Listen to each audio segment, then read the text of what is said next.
Okay, hopefully that works. Okay, so let's get started.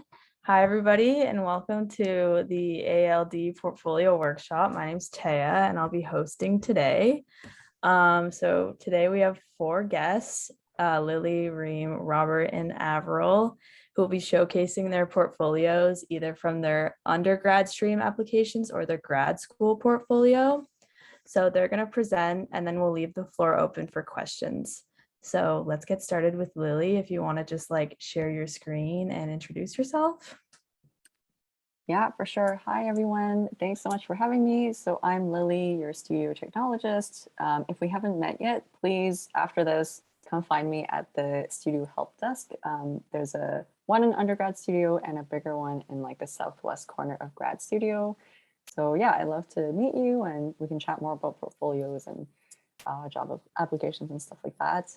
And I had told the ALD folks that I graduated from undergrad at Ryerson and haven't done a master's. So I don't have, I think, a super relevant portfolio in terms of applying to a grad school program. But nevertheless, I'm hoping that you take something away from this. So here we go. I'm going to share my screen. Okay, so I'm going to try to blast through this in 15 minutes. So there's 3 types of portfolios that I have. There's a website for putting a link into your social media or LinkedIn or something like that. There's a printed portfolio. When I was just graduating and applying to jobs, this was the main thing I relied on, because I think, this applies now too.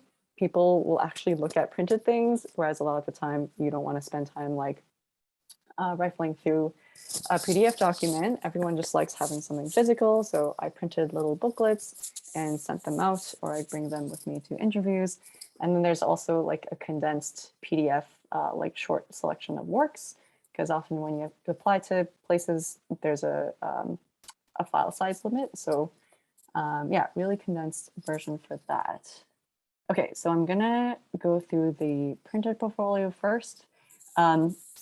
I'm really embarrassed about this because it's from 2015, super old, but I wanted to share this old portfolio because I feel like a lot of people like me are really anxious and embarrassed and nervous about making a portfolio because it's so personal and whatnot. But I'm here to say, hey, look at this dated portfolio, and these old graphics. You guys make way better stuff than I did and still do.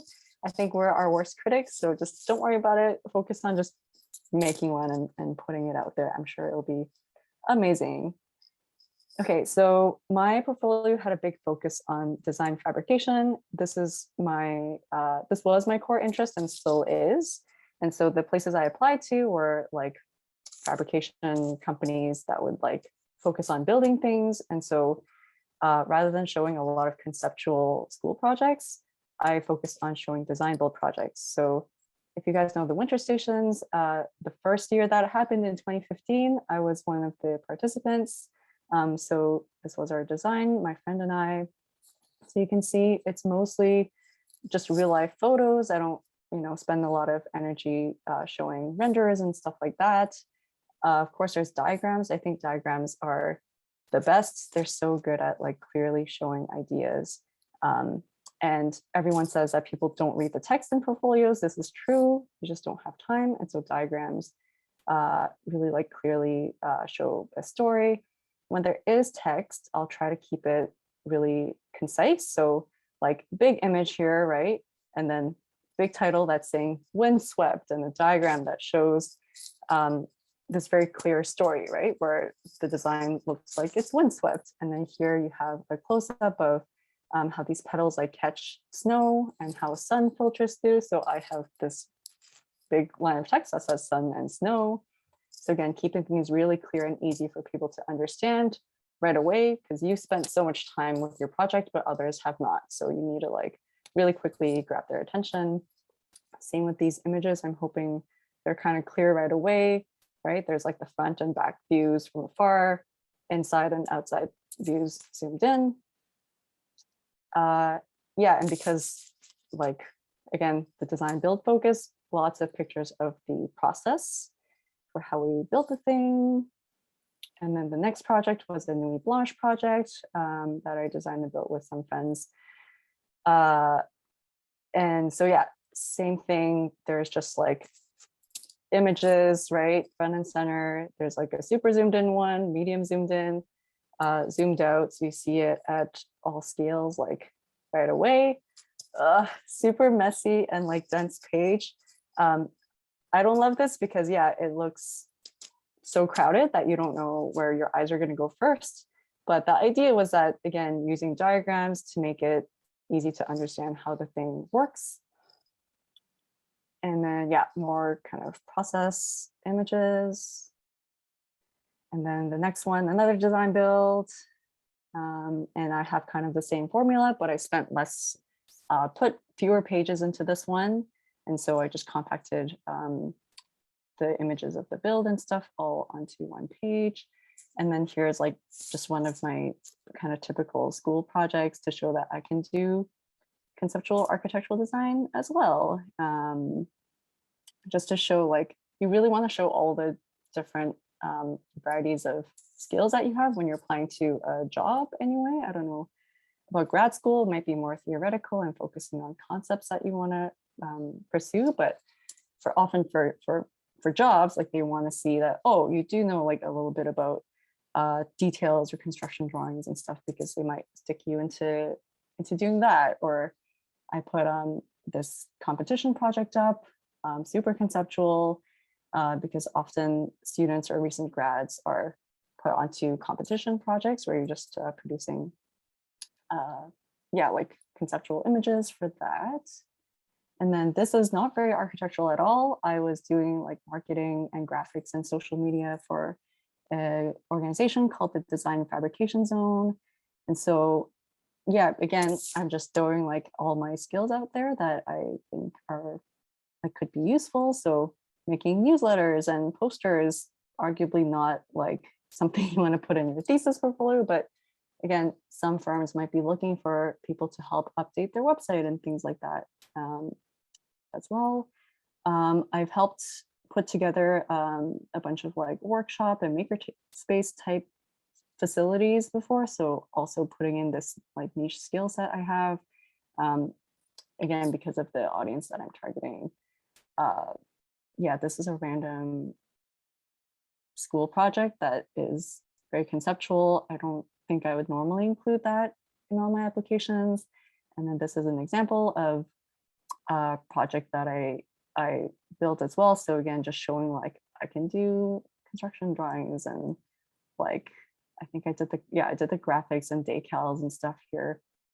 Just really showing that I'm well-rounded. Okay, and then I'm trying to talk really fast here. Oh my God, I hate this resume, but yeah, resume that I used in 2015 as part of like this short, sweet, condensed version of like work samples. So everything, like each project fits into one page. So that's like a marketing sample. Yeah, I think this package I used to apply to Hop Hop Factory, which is like the laser cutting and 3D printing facility down the street from Daniel's. And they were looking for like a salesperson, which is why I started with marketing, because it's the most relevant for that job, right? And then getting into like digital fabrication stuff, because again, it's a 3D printing and laser cutting company. So they're most interested in that. And then, yeah, like, so everything is just super packed. Yeah, just to kind of like throw all this info in there. So we have it. And then this is my website. So there's a bit more breathing room here. Only people who are actually interested to learn more would come in. So I think there's more space to get like more in depth into stuff, right? Like there's more text and more pictures. And yeah, I don't think I'll go too much into this one. And then I guess lastly, I just wanted to show you guys, yeah, like again, speaking to sort of my niche, when you're putting anything, cover letter, resume, portfolio together, like there's no one typical resume that works for everyone, right? all the places I apply to are very like fabrication focused. So I have this whole third of my resume geared at showing these like technical skills I have specifically. Like, because that's my audience. I don't think this setup could work for everyone, right? But yeah, so I think the main message I want to put out there is like, think about the purpose, right? And then the medium that goes with it. And yeah, like telling a story really clearly. And there's so many images that I left out that I was like proud of, right? But you don't want to overcrowd it. I see a lot of the time people just throwing like every single render and detail and view, right? Because they all look beautiful, but you know, again, I think selecting a few key things to tell a story very clearly and few images, a few words is going to work the best at keeping people's attentions. And always put your best stuff at the front, because you'll lose everyone's attention like near the end, so they might just miss it if your best project is at the back. All right, I think that was my time. Whew. Great, thank you. That was really awesome. Even your portfolio from 2014 was really great. Okay, we can move on to Reem. If you want to just introduce yourself and share your screen as well. Sounds good. Hey everyone, I'm Reem. I am a master's student in the architecture program here at Daniels, and I also did my undergrad at Daniels. And I was in the technology stream, so that will be kind of apparent in my portfolio. But yeah, let's get into it. So first page is the cover page. I kind of wanted it to keep it clean, but also interesting. So these are just photographed shots of an installation that I kind of photoshopped and edited to make it appealing to the eye. And then just flipping the page. First, I just have like a short paragraph on my intent or the main theme of the portfolio. So like Lily said, text was kept minimal here. They don't really read the text unless they're like, oh, like, what is this project about? And they want to read more about it. So you do want to kind of keep a minimal amount of text. And then contents. So this was actually a tip that I got from the Writing Center, and it's a good idea to kind of keep the words in your contents consistent. So if you want like all nouns, all verbs, etc., it just kind of pulls your work under like an umbrella, which is more coherent. This was my first project. It was a competition entry that I did with a couple of my friends. And what I wanted to show here is this was the portfolio I applied with to grad school, and I wanted to show them that I was actually passionate about what I am doing. So I did put in some competitions and schoolwork as well. But yeah, this is just a good way to make your portfolio stand out, especially if everyone's like applying from the same program. You might have similar projects. So this was how I did it. This was supposed to be like an observation tower at a wetland in Abu Dhabi. And you can kind of start to see, I have like a large image of like a render. The style typically was a collage render. I was honestly just bad at realistic renders. So I used my strength, which was collage making, to make renders that looked good. And my main theme was to kind of combine like unconventional forms with rigid structural systems to create architecture that could work in real life. So you do kind of see this recurring theme of like rigid structure with the unconventional form. And just a section, I try to not be repetitive with my drawings, just because you really need to pick what's important for each project and what showcases the most important elements. So if there's no point in a drawing, or if a drawing repeats something that another drawing shows, it's best maybe to leave it out or pick the one you're more proud of. And this was my second project from the ARC 381 tech class or tech studio. This was actually also fabricated. A portion of it was fabricated at a 1-to-1 scale. So I did, sorry, gosh. I think I'm talking a little too quickly, but I tried to have fun with this. I know there was a lot of like technical aspects to it in terms of the construction, but I kind of tried to have fun with it, make interesting renders. So like having it flying or being pulled by an air balloon. And I tried to simplify the structural logic because not everyone's gonna wanna like look at the bolts or the little details. So just like a simple exploded diagram, the pieces, almost like an IKEA catalog type of thing. And one thing I focused on is process, because I kind of wanted to show how I got to the end result. So one second. Okay, I'm fine. So yeah, I was experimenting with wood and curve cutting patterns, and it was like a semester-long project. So I just wanted to show that and everything that kind of went into it. Again, this is kind of adding more to the fun side, simplifying the logic of the construction. And this was also my tech studio project. It was a market hall. I actually reworked this project a lot, so it did not look like that during my final review. But you know, I did take the time over the summer to kind of meet with my professor again and say, well, like you told me to make these changes at the final review. I did them. What do you think? And we kind of had this dialogue until I produced something that I was proud of at the time. Probably wouldn't put this in my portfolio now. It has like walkable sloped roofs, but yeah, you get the gist of it. Again, a lot of the process work. So what got me to the final idea?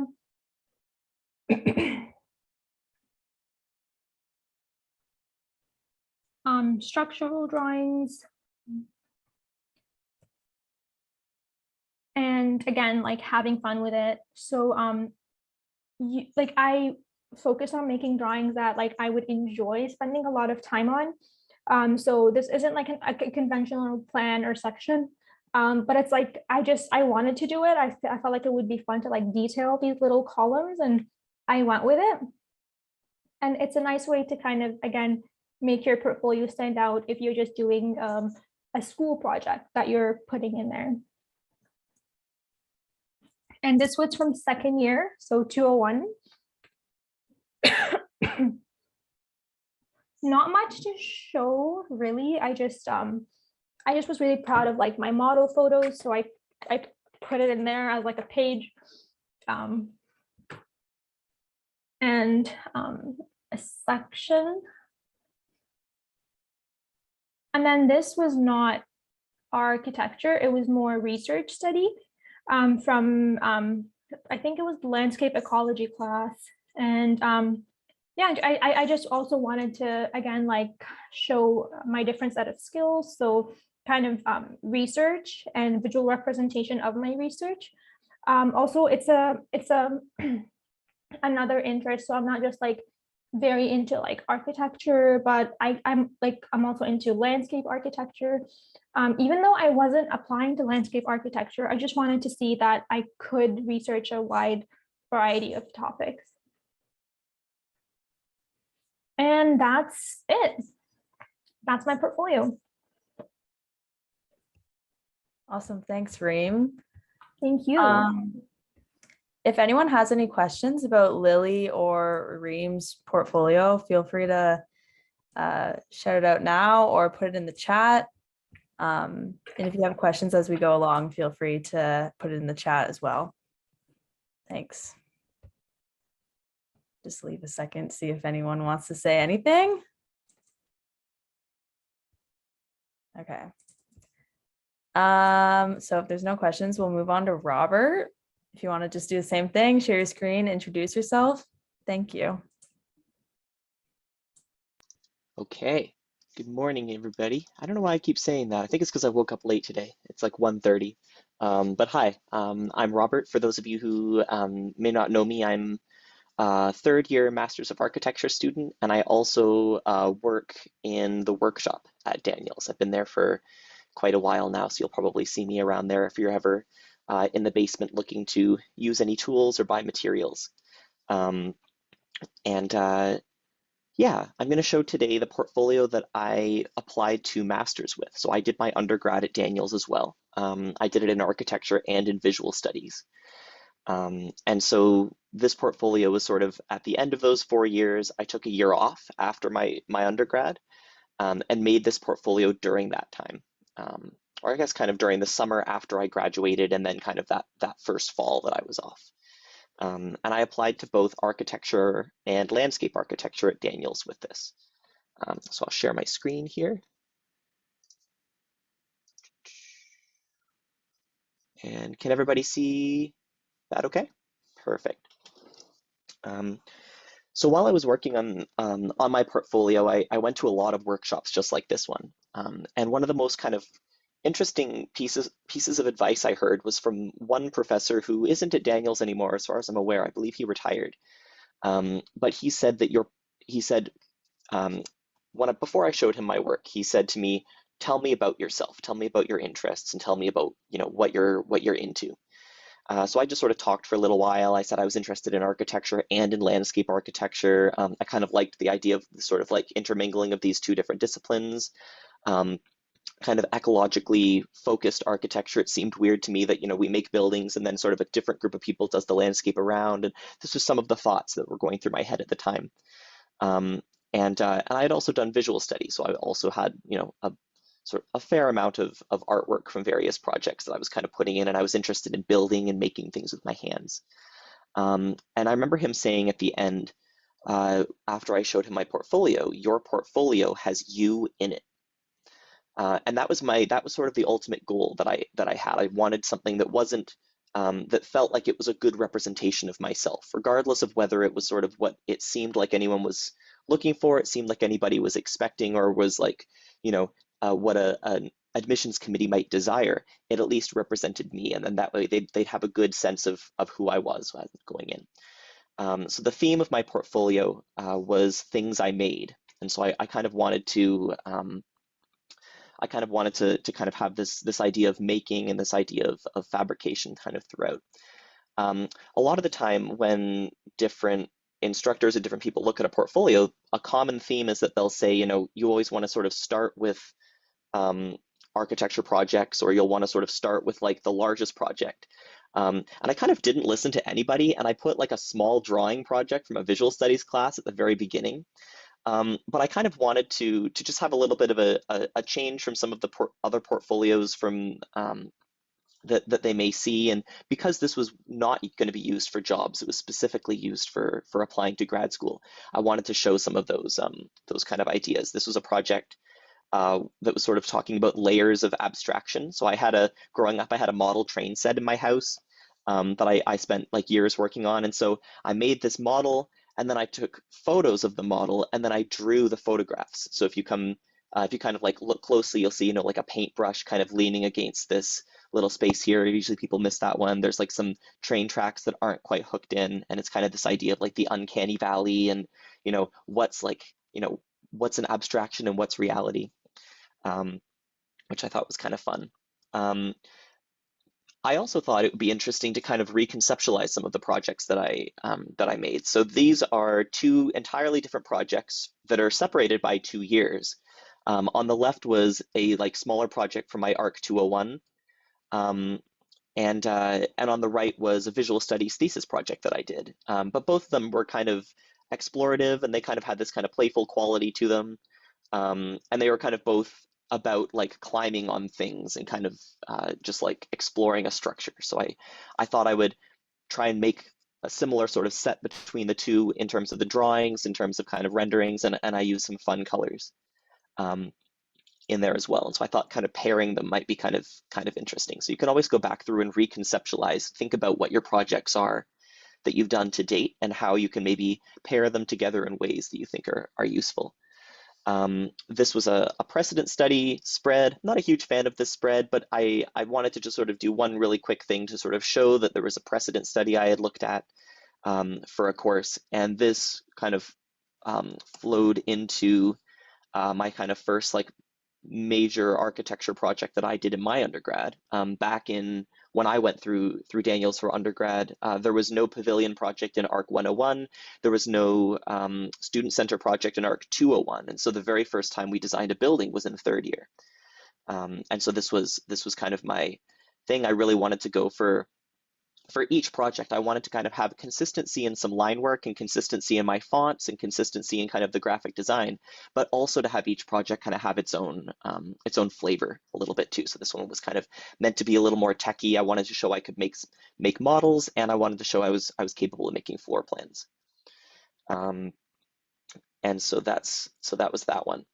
And then I thought kind of interspersing kind of going back and forth between some architecture and visual studies projects would help to paint more of a holistic kind of view of me as a person and my interests. So this was a fun little small installation that I did for a second year visual studies class, which was called Want to Play Cars, which was just a little thing during the eyeball event, which is something that Daniels hosted every year before COVID.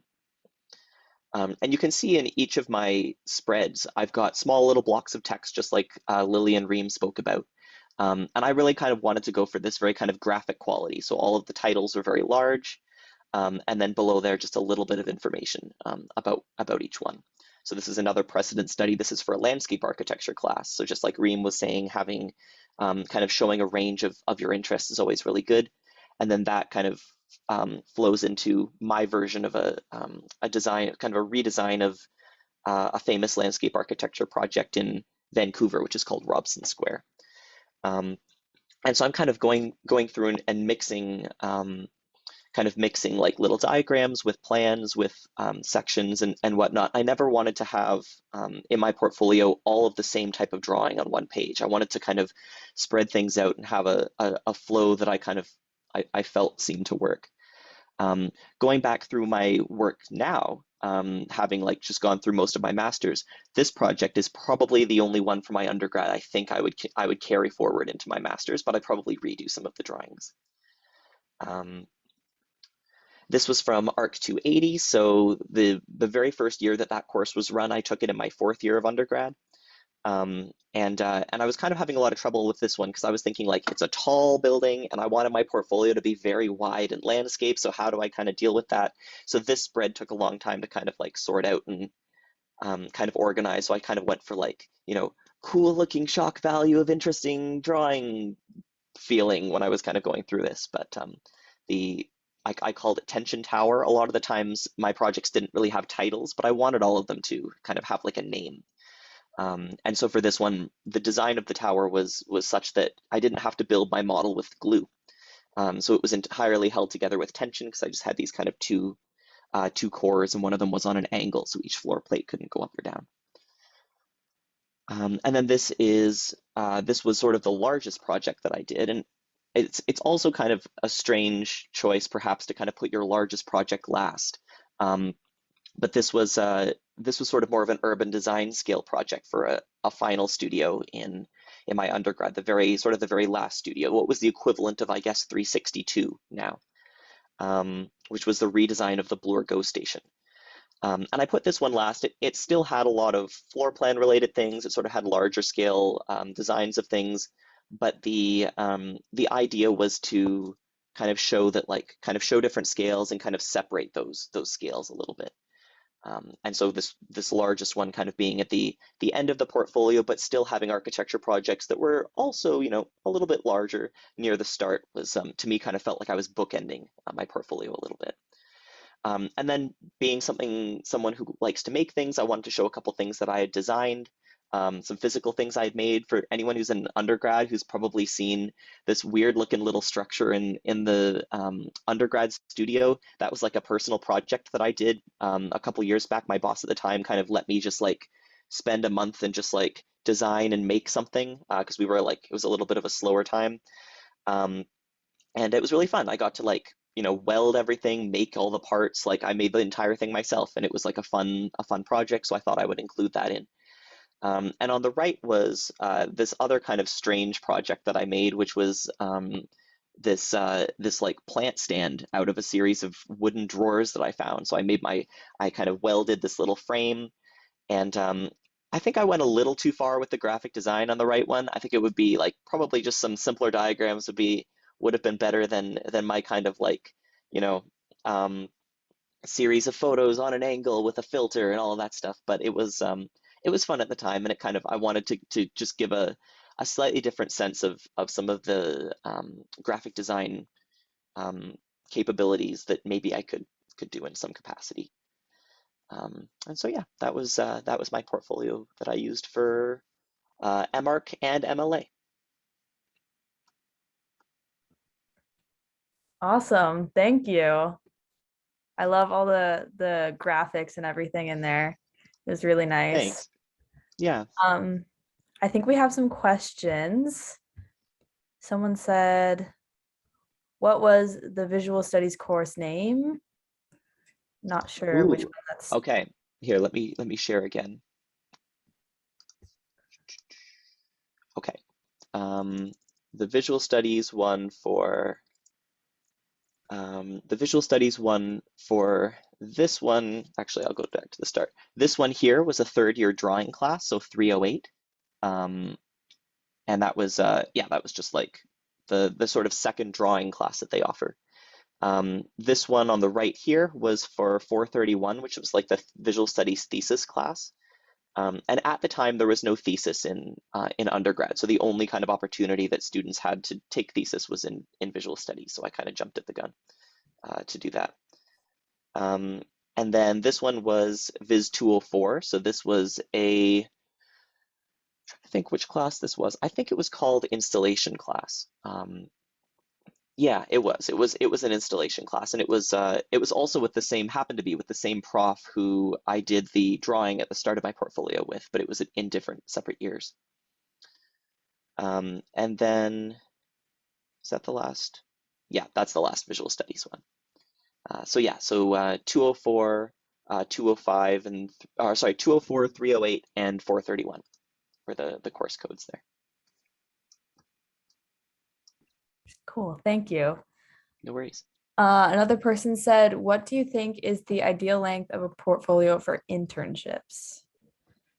If anyone has an answer Reem, for Lily, that. Avril. Oh, hi. Hi, Avril. Hello, I didn't say hi earlier. Oh, we can't hear you. We can't hear you.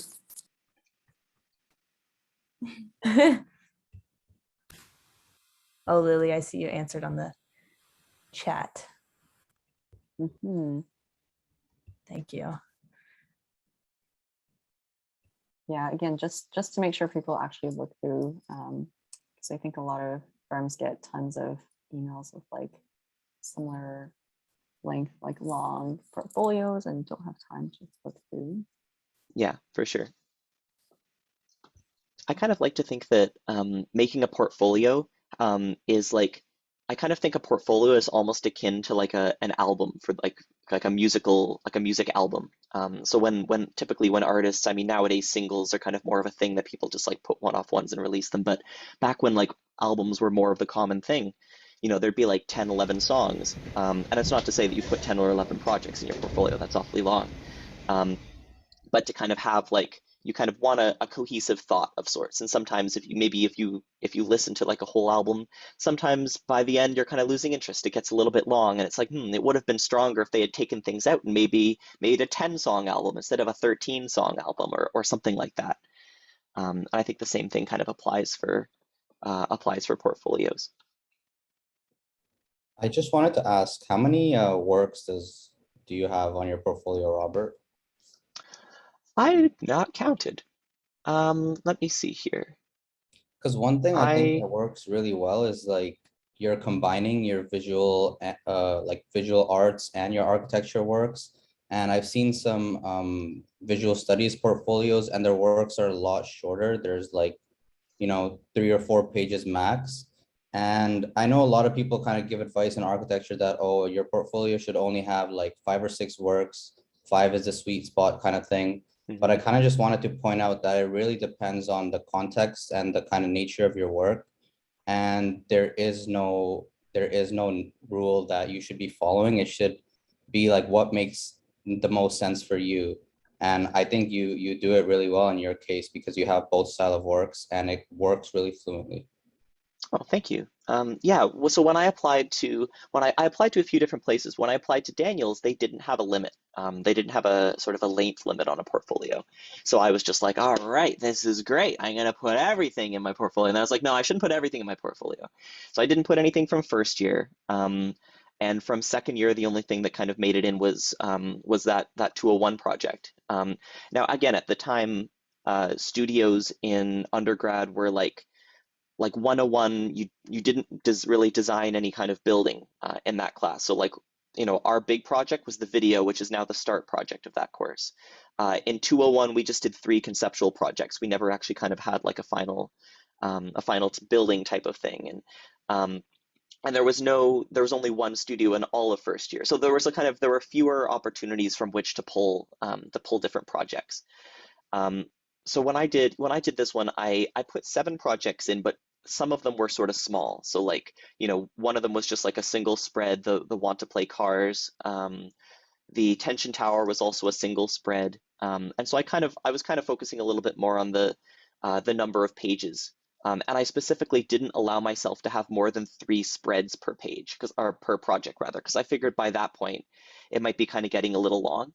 And so I did it that way. If I were to go back over and do it again, I'd probably shorten it a little bit more. Maybe I might take something out, but I wanted to try and just cover bases with one of each type of thing. I don't know if any of the others want to kind of jump in with their thoughts on that. Yeah, no, I totally agree with you, Robert. And to me, like some projects, there wasn't much to show. So I only kind of had like a render, a section, and an axo, and like finish the entire project in 2 pages. So like one spread.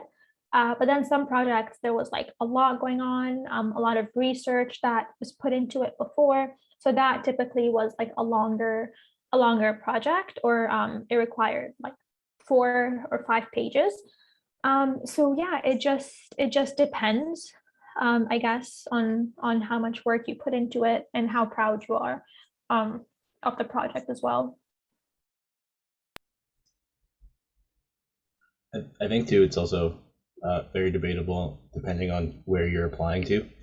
I know some schools, they want to see more of like the start of the project and how you got to the end, and then some don't really care. They want to see pretty drawings because they just skip through everything. But then if you add all the extra stuff, you kind of reduce the amount of work that you want to show. You can't have like a 100-page portfolio when you're applying to a master program because like they're going through a ton a day. I know a prof of mine that's on the board of Daniel's Ante, and he was saying how when he was going through it all, he was just clicking fast, and he was like, "Oh, I like this one visually. I put it to the side."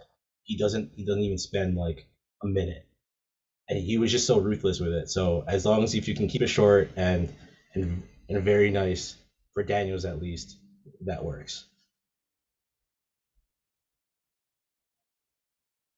That's helpful. Thank you, guys. Okay, so why don't we move on to Avril? If you want to just same thing, introduce yourself and share your screen, Sure. and then we can maybe discuss more afterwards. Can you guys see my screen? Yeah. Okay. So I'm Avril. I get Avril a lot, like the singer. It's fine. I'm used to it. I bet. No, it's fine. Everyone calls me Avril. I'm so used to it. So I guess to start off, hopefully I explained this well. I'm running on very little sleep these days. So starting with, I guess, the cover page. At the time, I really wanted to just kind of create an emblem for myself. And I was really into line work drawings. So I was like, all right, let's just keep it simple, put my initials in portfolio, and let's go from there. And I really, really liked white space a lot. So you'll see throughout the portfolio that majority of it is white space. So let me just go down. And when I was doing portfolio, I was trying to build around the idea of like how I viewed architecture, which is kind of creating unique spaces in the everyday, where spaces can evoke some kind of emotion and create new memories for users. And so all my works kind of like dedicated itself to that theme and that theme alone. And because of that, I really only had one studio project in there. I left out a lot of housing projects. The only really studio was a summer studio that I kept in there. And a lot of it was reworked. So the starting off is like a design competition that I did. And I did a lot of design competitions throughout my undergrad career. And when I was going about doing this page, I was like, all right, let's just pick the prettiest diagrams, the prettiest drawings and renders. And I wanted to kind of start it off with this because for me, at least, the renders were a big thing because I didn't really do much renders at all. So let's like kind of starting off with like the idea of the project being like this kind of like Eurovelo stops where it's people are biking to these different areas and kind of creating different unique like experiences within these different areas they're biking to. So that's kind of like how I started off with that. The second project was a project I did with a couple of friends of mine. We won this design competition to go build out in the lavender farm. So we built this sculpture and it's like kind of interactive. I think if you have the opportunity to apply to something like this and do it like how Lily did, if you can build it and show it in your portfolio, maybe a lot better than I did, it'll be really, really good. And as you can see, I kind of kept it really short, one spread for each one. And same with this one when I did the winter stations as well. I kind of just did some nice plans, a render, and kept it really short in terms of like explanation. Some renders of like how we want it to be. And then now it's kind of getting into like the more bigger project. So this was a group of 4, and this was I can't remember what course it was, but it was with Rez and Nick, and it was just kind of creating like an urban design proposal for Parkdale. So what did we do for this project? Yeah, so I guess we kind of just went about like doing collage and stuff like that, and then we wanted to import our idea into a large scale. So we kind of went and modeled out an entire like a neighborhood block and did this kind of planimetric diagram situation going on. And the way I laid it out, because you're kind of restricted depending on where you apply to, 11 by 17 and stuff like that. It was very hard to read the details, and because of how people read drawings, they're not gonna like go in and see like all the little details I did. That's just not gonna happen. So I just kind of said, all right, whatever, just plop it on the screen and then let's just make it look good. So that's how I did that. And this is one of the only studio projects I did leave into my portfolio. It kind of still goes around the idea of kind of like creating this experience within the neighborhood. Some more exploded diagrams. I was really into detailed drawings, kind of explaining the entirety of a project and like what the building means to a space. So I kind of went a little crazy and like modeled out specific buildings within the neighborhood, the detail, trying to explain like this is what I want the building to be, encapsulating this entire identity. So if you can create kind of drawings like that, that'd be pretty cool. And then one of the final projects was this project I did for an elective course. And this project wasn't like, we weren't demanded to actually do something like this. Me and my partner, we kind of just did it. And we kind of went ahead and did like very experimental drawings of how we wanted it to fit into a portfolio. And then how I ended it off was kind of like a little quirky. I did like a haiku of like how I wanted people to end off with my portfolio. You guys can read it if you like. I'm kind of cringy. I don't want to read it myself. So that's my portfolio. I kind of did multiple different variations. Just to give a little background, I did apply to a lot of the state schools with this, so I have like 6 different variations of them. So yeah, it's my portfolio. Thank you. Welcome. That's awesome. It's interesting to see like it's very minimal portfolio. Yeah. I'm not sure if I align with it too much anymore. I like it. I was like, the schools I applied to were very theoretical. Like I applied to Daniels, Cornell, GSAP, and UPenn, and all of them aligned to like that specific idea, and same amount of pages, or like 20 to 15 for each one. So Interesting. It's been super cool to see everyone's portfolios because you all have such distinctive styles, which is like evident throughout. So it's cool to see how everything's super like consistent. But yeah, thanks. If anyone has any other questions, please shoot it in the chat or out loud. Hi, can you guys hear me? I have a question. Yep. So my question is about like the ratio between personal and group projects. So I've heard people talk about that there has to be some sort of ratio on your portfolio, like between group projects and personal projects. So I just wanted to ask, like, how much does that matter? And what are your tips in including like group projects and how we should arrange them in the portfolio regarding like giving credits and like and like other stuff related to it? So usually, like when I participated in a competition with a group of people, I would specify it was a competition and I was doing it with a group of my peers. But the work I would put into it was the drawings that like most of the drawings were drawings that I had produced, or sometimes I would kind of like remake drawings or edit some of the drawings so that I have my own touch in them. So it's clear that like this is what I contributed to the group, as opposed to just kind of like not knowing who did what. And sometimes if I put in a drawing that was made by someone else, I specified that it was made by one of the group members and this is not my drawing.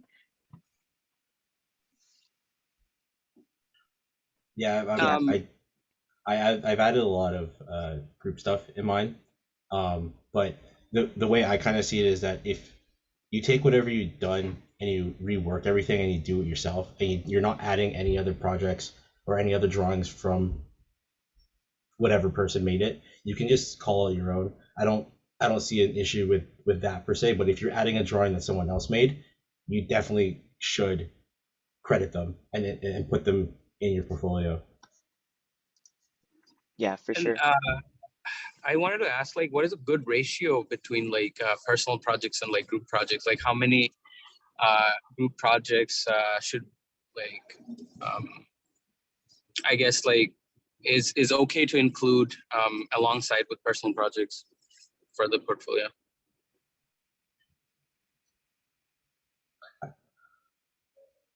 I'm not too sure. I mean, like, you can do whatever feels right. I've kind of based it on whatever fits under my theme and my identity of the portfolio I want to go with. Depending if the ratio is a lot, maybe cut it back. I don't think, for me at least, there was never all right, it needs to be a 60-40 ratio. It was never like that. It was like whatever fits under the theme of experiences and memories, I'm going with that. Yeah, and I think that it's also kind of useful to remember when doing group work projects, everyone, generally speaking, at the end kind of has different things that they've made. By the end of that project, certain drawings, certain types of things. So I think the goal should always kind of be that whatever things you did within a group project, as long as you're still showing the range of your abilities and the range of your skills throughout your portfolio, you'll be good to go. Like I'll very quickly share my screen here just to kind of give a um, this is kind of the next portfolio that I'm working on, and this was a project from Masters. But this was a group project, or it was a partner's project. And so there was a question in the chat that said, how do you give credit? And there are a range of ways to do it, but I just said, featuring my partner for that project, Rashmi Surkar. And then I said all concept and design work shared, because the two of us designed it very much together. But then I said axonometrics and exterior renders by the author. So if anyone ever wanted to come back, they could see exactly which things I've done. And so and so that way, then they'll know, oh, okay, he can do Axos. And if there's another project, maybe in an ideal world, I'd be doing the Photoshop renderings, and I might say, that I did the Photoshop renderings or something like that. And so ideally, I think you'll still want to have some personal work in there, like the work that isn't just group work. But as long as you can show your skills, that's kind of what counts.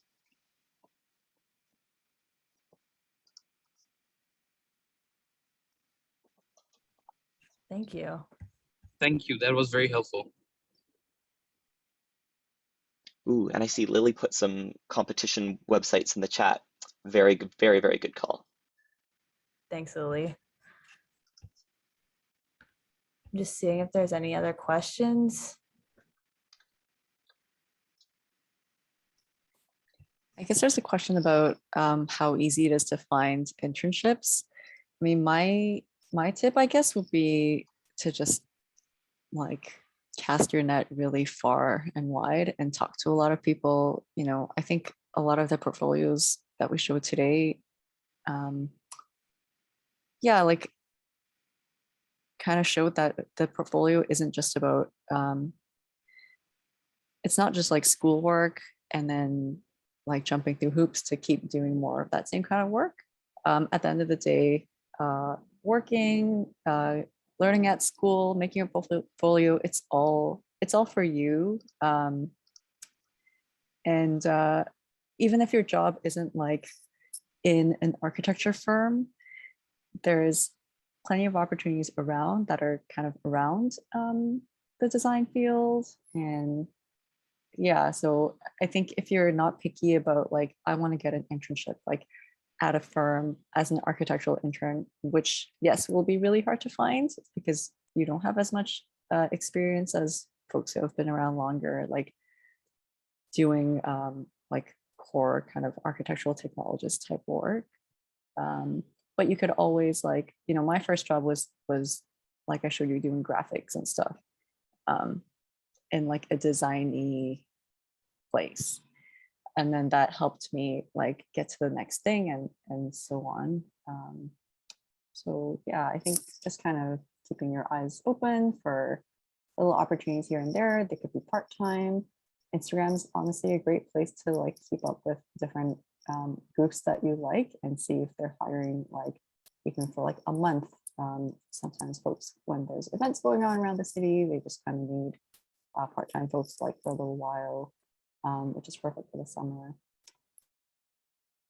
Yeah, I'll put a couple, this one job board that I used to use a lot in the chat as well.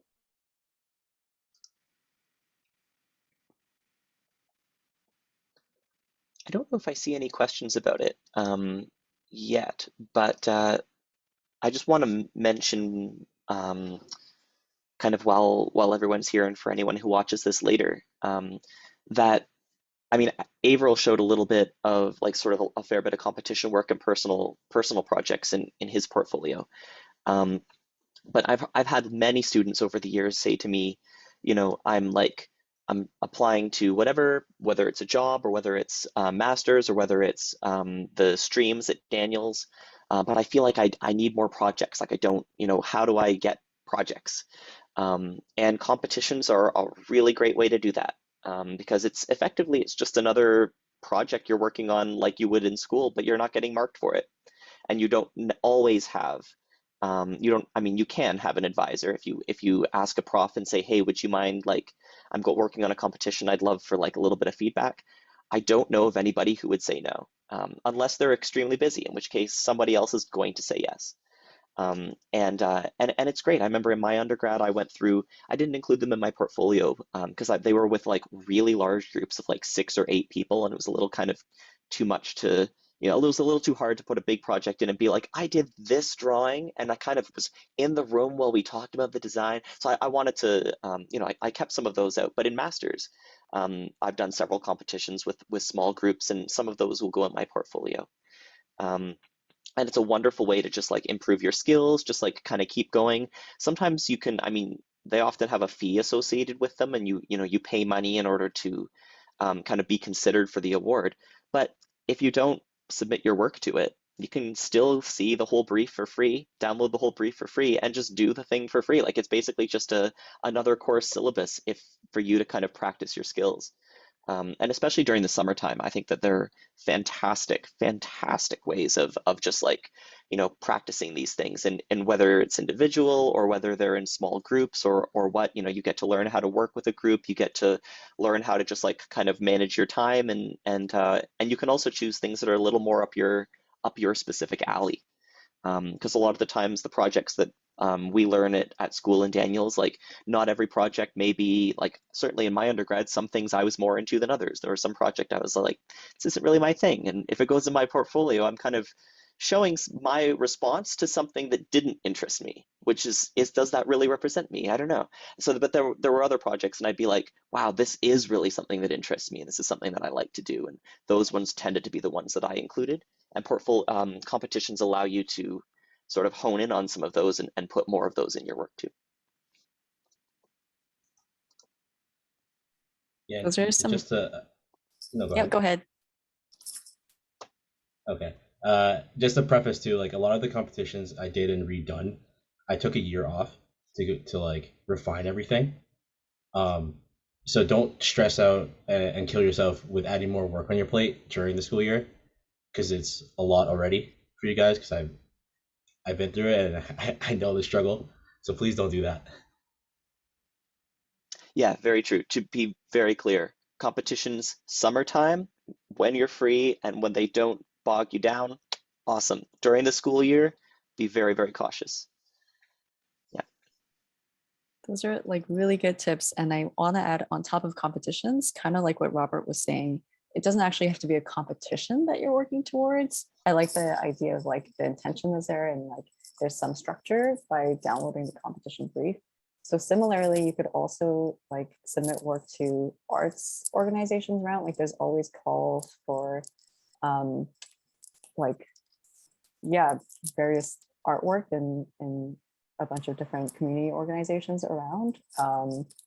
So that it's like a cool way to have motivation to make work and actually have a place to submit it and maybe exhibit it. Yeah, like even aside from winter stations and the Blanche, like there's so many little ones around if you just actually do Google search and look online. And then you get to actually meet, I think networking is a key thing too, right? While doing this stuff, you will meet other people and they'll open up opportunities for you to get jobs in the future as well. Yeah, to add to your networking point, Lily, because someone asked about like internships and like applying, you need to understand that like when you're studying architecture in the program, a lot of your professors are working at firms or maybe they even have their own practice. So don't be shy to sometimes ask if they need an extra hand or if they're hiring interns for the summer. You'll be surprised. Some of them are actually hiring or looking for interns, and like they've seen your work and your work ethic, so they might take you on. Also, profs at Daniels do a lot of cool work that you can add to your portfolio. So I'd say try go after professors because you can do a lot of really cool diagrams and drawings for yourself. Yeah, definitely. And to add on to that, wow, we're going in a circle. One thing that I think is also useful, and I'm speaking more specifically to kind of applying for masters kind of in the future, but this also is just sort of the case for kind of creative fields at large. And Lily showed this in her portfolio, is you don't always have to just have architecture work. You know, like you can have graphic design work, you can have these sorts of things. And I mean, a lot of my classmates who got into masters, not all of them even did an undergrad in architecture. You know, my partner, who I've been doing a bunch of projects with kind of throughout the last couple of years, she like did her undergrad in textile design. And then she like was an entrepreneur working on like an urban farm. And so she kind of has like included both of those. She did a little bit of sort of like drawing work to represent some of those. But that was what those were the main things that she used when applying to masters at Daniels. You know, she showed a lot of textile design work. She sort of showed like some drawings and renderings and kind of like a almost like a business model in diagram form. And like the same way we might do little architecture showed those same skills, but it wasn't even an architectural design project. And so that just extends to kind of our general lives, whatever the things are that we're interested in, whether we, you know, helped design a like canopy in our backyard, or we like, I don't know, did a series of paintings, or we did like a little drawing exhibit, or there's sort of countless things. And I'm even those ones I suggested are very narrow-minded. Anything that's conceptual and anything that's just sort of creative, you can always find a way to put in your portfolio if you're sort of just looking for works to add. Yeah, I remember Erica came at the writing center. I was asking her, I was like, what kind of work should I put in? Like, what are they looking for? And she told me the same thing. She was like, just focus on what you like to do, where you can show your creative side. And she said one of the applicants, I think she's done by now, but she did cake designs, and her entire portfolio was just cake designs and like molds she made for the cake, and she got into the architecture program. So That's awesome. Yeah. What was Robert's quote before? Like, see yourself in your portfolio. Yeah. So Yeah. this prof David Lieberman, he was like, he spoke in a Shakespearean voice, and he was like, your portfolio has you in it. And I was like, wow. Yeah. I mean, aside from producing, another thing to do in the summer is like work on, like you could take courses. I know you're sick of taking courses after a full year of school, but like, you know, fun courses that you're not being graded on, right? Like you can take classes that teach you how to make things or learn new skill sets. There's so many opportunities around in Toronto. A lot of them are free, a lot of them are virtual right now. So there really like is no excuse to say I'm too lazy to leave my house and like trek over somewhere. Yeah. I know that, oh, sorry, go ahead, Lily. No, go ahead. I'm just gonna respond in the chat actually with some more links. Okay, thanks so much for the stuff that you've been putting in the chat, by the way. I was just gonna say, I know that in the summertime, Daniels normally runs like the design build course. I don't know if anyone here has taken it. Lily, that first project that you showed, that wasn't from the design build course, was it? No, okay. No, I went to Ryerson, so Right, okay. I know a couple of people that have done the design build course, and Mhm. they said it was really good in terms Yeah. of for stuff for portfolio and networking with the profs that are running it. And Mhm. a lot of them, or two of them, got a job with the profs that are running it. Okay. So it's very good course to take. Yeah. because I know for me right now, I have a job lined up for the summertime that's not necessarily architecture related. So I'm just trying to figure out stuff that I can do like on the side that could, maybe help build my portfolio and my resume. So thanks.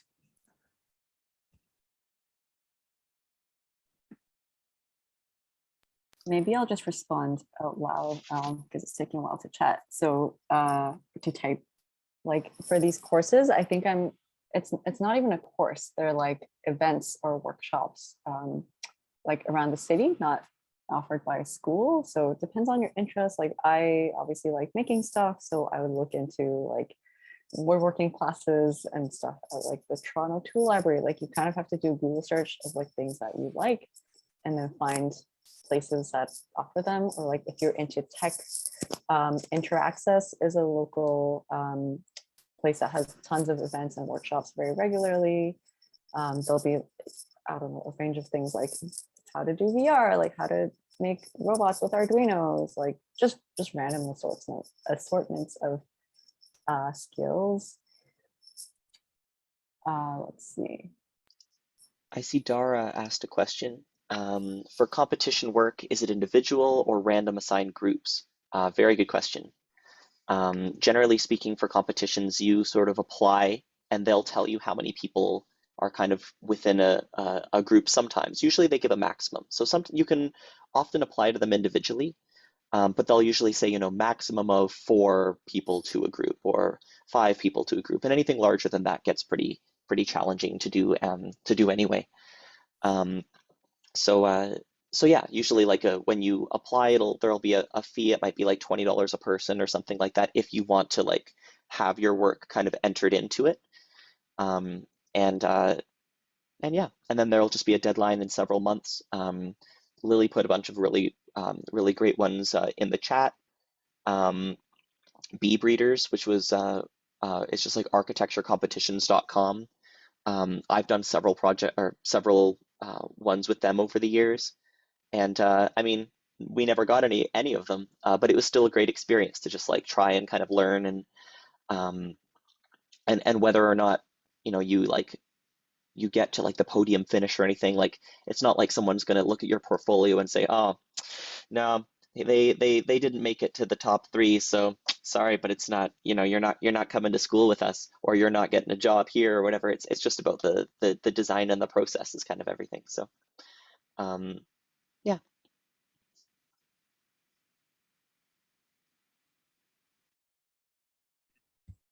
Thank you all for your great advice and everything that you've been putting in the chat. It's super helpful. I don't know if we have any other questions. If not, I think we'll end it soon. Yeah, I'm not seeing anything else come in the chat. But yeah, thank you all for coming. Oh, I just saw something. Oh, that's just you, Lily. It's Never just mind. me, yeah. Okay. Well, thank you all for coming and sharing your portfolios and answering questions. I think that was super successful. Yeah. This will also be on the YouTube channel for later, in case anyone wants to rewatch it or anything. Sweet. Yeah, I think we'll end it there. Thank you all. Can I make one final comment? Yeah, for sure. Anytime anyone has like a portfolio, if they want someone to look it over, always feel free to like reach out to anybody whether it's your classmates who have like gotten jobs at firms, even just sort of sharing portfolios. Like my friends and I, we frequently just like we'll kind of show each other. Just last night, a bunch of us were like showing each other like where we're at right now with like our kind of more updated portfolios. And I remember I asked a lot of graduate students when I was in my undergrad in kind of various years if they could look at my work. And I've like marked up many people's portfolios. I'll just get a PDF and just like, consider maybe shortening this text box, like, blah, blah, blah, and kind of doing all that stuff. And, always happy to. And I think a lot of the people around you will be happy too. So never, ever hurts to ask.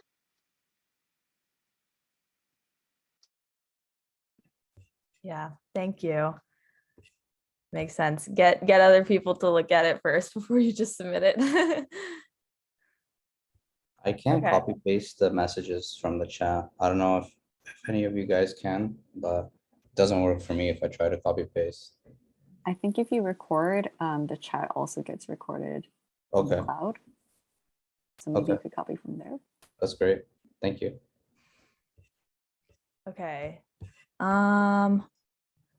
Mo, just before I end the recording, it'll like save to like my Zoom app on my computer, right? It'll email it to you later. Okay, perfect. Yeah. Just because I don't want to make any mistakes. No, don't worry. Yeah. Okay, awesome. Well, if that's all, then thank you guys so much for coming. I think that was super helpful. Thanks, everyone. Thanks Thanks. for having Yeah, me. thanks for Yeah, hosting. It was great. Yeah, thanks for coming. I'll just All right. end the Bye, recording. guys.